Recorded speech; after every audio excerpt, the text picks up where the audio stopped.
I think I'm having a really bad hair day. Now, I know you can relate to having those bad hair days because we all have them. I'm a professional speaker. I'm supposed to be Mr. Upbeat, Mr. Positive, Mr. Do the Fun Dance naked in front of the mirror kind of guy, and I have bad hair days. In fact, as you saw, I have really bad hair days. So before I offer you my 3 simple R's for tapping into your sense of humor to help take some of the hairiness out of your bad hair days, I want to suggest that we first of all need to embrace those bad hair days. We need to own our bad hair days.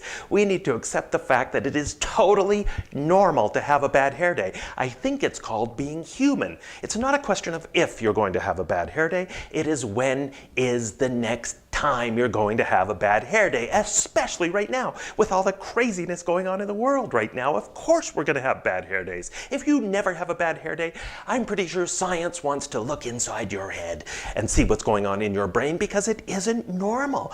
There are at least 2 reasons why I think we need to own those bad hair days. The first reason being that you need to know that it's okay to experience those negative emotions, because if we don't acknowledge that it's okay, what happens is we end up beating ourselves up for having those negative emotions, and we end up doubling down on them. So we become anxious about being anxious. We become worried about the fact that we're worried. We become stressed out because we're stressed out. So you end up doubling down, tripling down on those negative emotions. So your bad hair day ends up piling on top of your bad hair day, and pretty soon you've got one of those 1980s style big hair days going on, and nobody wants to see that. So acknowledge that it's okay to feel some of those negative emotions from time to time, and that it's totally normal. The second reason to own those bad hair days is because we want to make sure we're creating a psychologically safe environment for our family members and our teammates to be able to put up their hand and tell us when they need help. We need to create a psychologically safe space so that people can talk about challenging issues and be honest about what they're experiencing.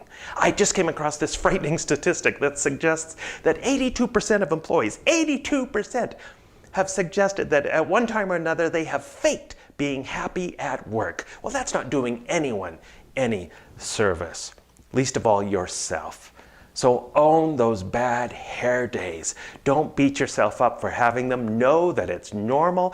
Embrace the hairiness, but perhaps look for some opportunities to flex your funny bone just a little bit to take at least some of the hairiness out of those bad hair days, starting with the power of our humor and laughter to help us relax. Yes, we need to know that humor and laughter is a triple threat when it comes to managing our stress. There's a physical response when we laugh, an emotional shift that can happen when we tap into our sense of humor, and a cognitive shift because it can change how we think about something.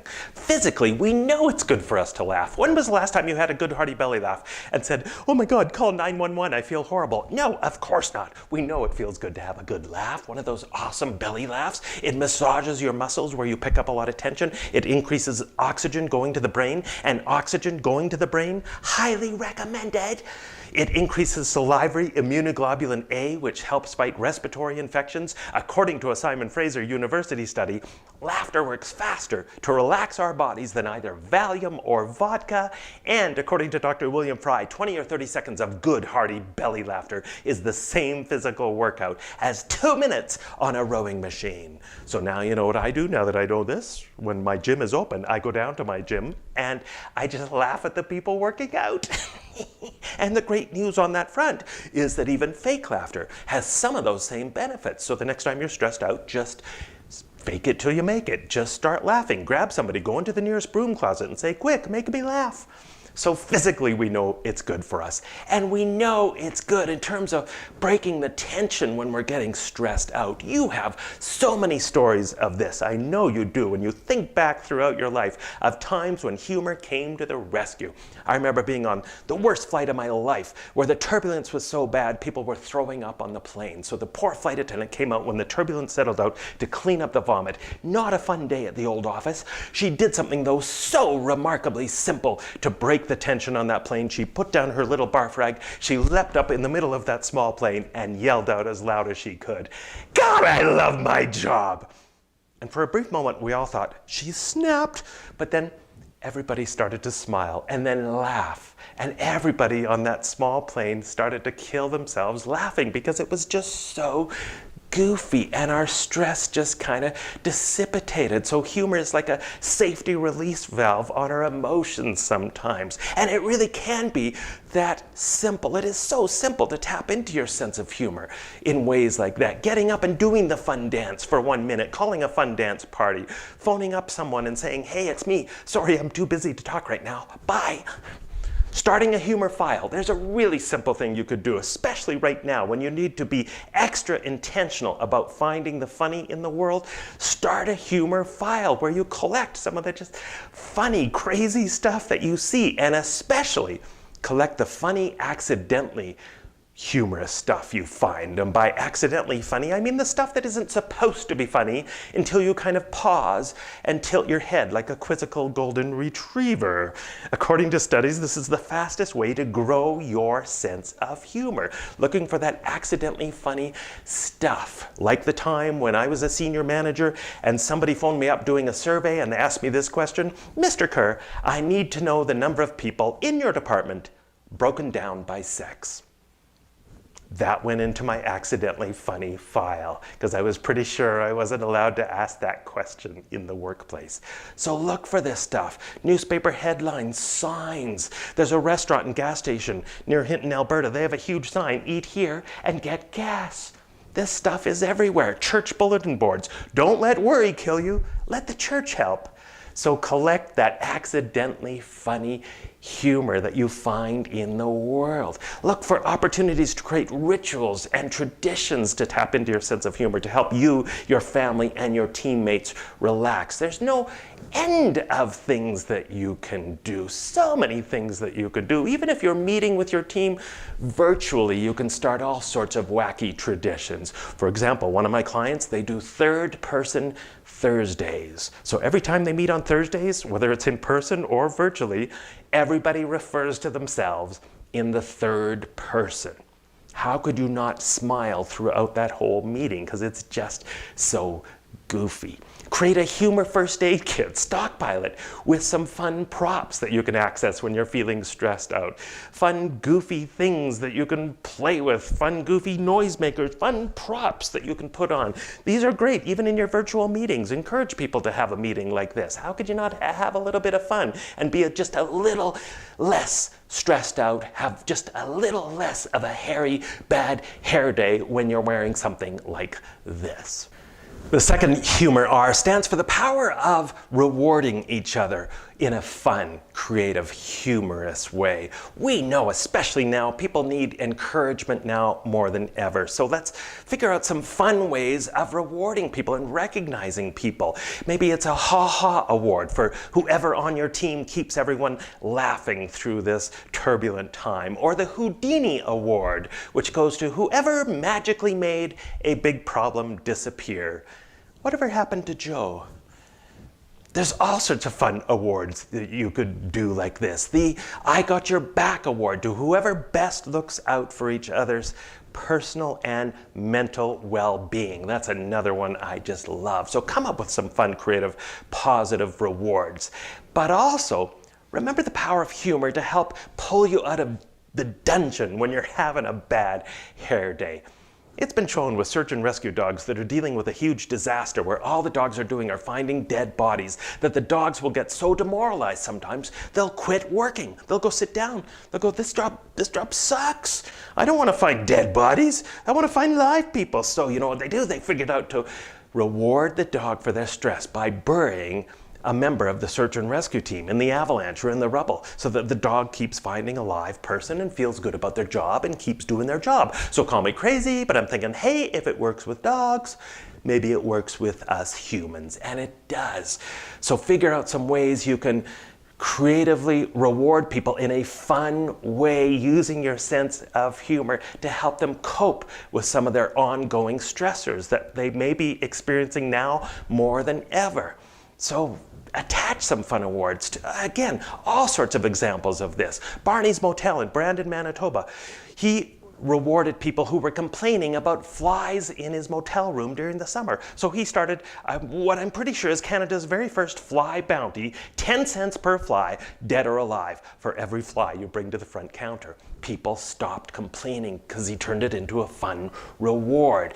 Give out a fun reward for whoever has to deal with the most obnoxious client or customer of the week. There are so many ways you can attach a fun reward to something that causes you or your family members or your team a little bit of stress. And the last R is the power of humor to help you reframe your stressors, reframe those challenges. We have to remind ourselves that stress is in the eye of the beholder. It is not the stuff that happens to us that causes us stress. It is our interpretation of the things that happen to us that is the sole source of stress. Easier said than done, I know, to remember that distinction, but it is an important distinction. Humor is in the eye of the beholder. Humor is just a way of seeing the world around us, of interpreting the events that happen to us. So no wonder a lot of psychologists believe that a healthy, positive sense of humor is one of the most powerful stress busters available to us.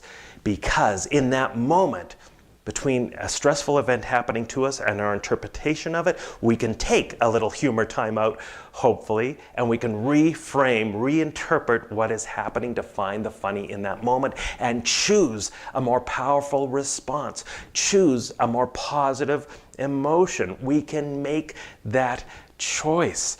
Again, we have to remember, no matter what happens to us, we have 100% control over our reactions to the things that happen to us. And that is when humor can be so powerful, even in big, serious situations. The 1989 San Francisco earthquake, for example, some guy at his house totally demolished, yet he put up a sign that said, "House for sale, some assembly required."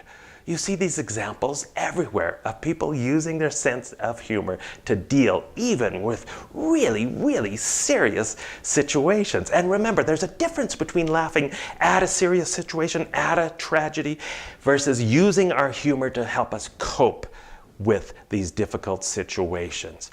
And reframing our humor in a creative way, again, is one of the most powerful things that we can do. Even if it's just the simple, you know what, this is bad, this kind of sucks, but you know what? It could be way worse. Now, the key to making this the key to making this work is you have to exaggerate how horribly worse this could be.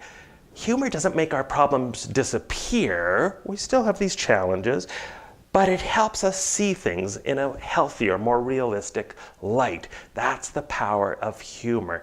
And so exaggerating how something could be so much worse is a great way to get yourself laughing, to give yourself a healthier perspective, and get the people around you laughing just a little bit. I had a chance of doing this in my honeymoon when my wife fell at the beach and broke her arm in 5 places. We got to the hospital. I thought, well, I've got to reframe this. So I leaned down to my wife. I said, honey, as horrible as today's been, I think we need to remember it could have been a lot worse. It could have been my arm.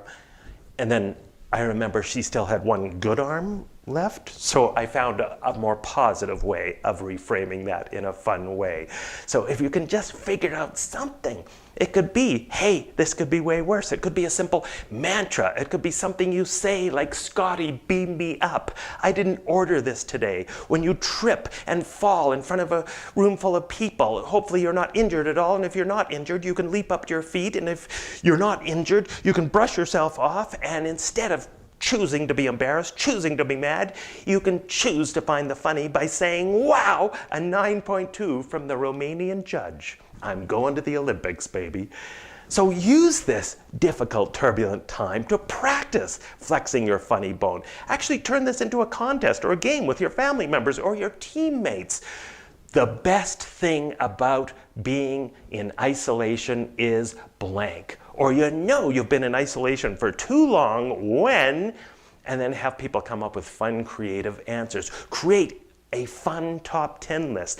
The top 10 best things about working from home for the first time. The top 10 best things about spending so much time with your family. Or Try the old comedic formula. The bad news about this whole situation is, but the good news is, and then come up with some creative, fun responses. This is a great opportunity for you, for your family members, and your teammates to practice flexing their funny bone. So remember, embrace those bad hair days, hug those bad hair days, use the power of humor and laughter to help you reframe your challenges, to help reward yourself and the people around you in the face of stress, and to help you relax and re-energize everyone around you so that your bad hair days are just a little less hairy.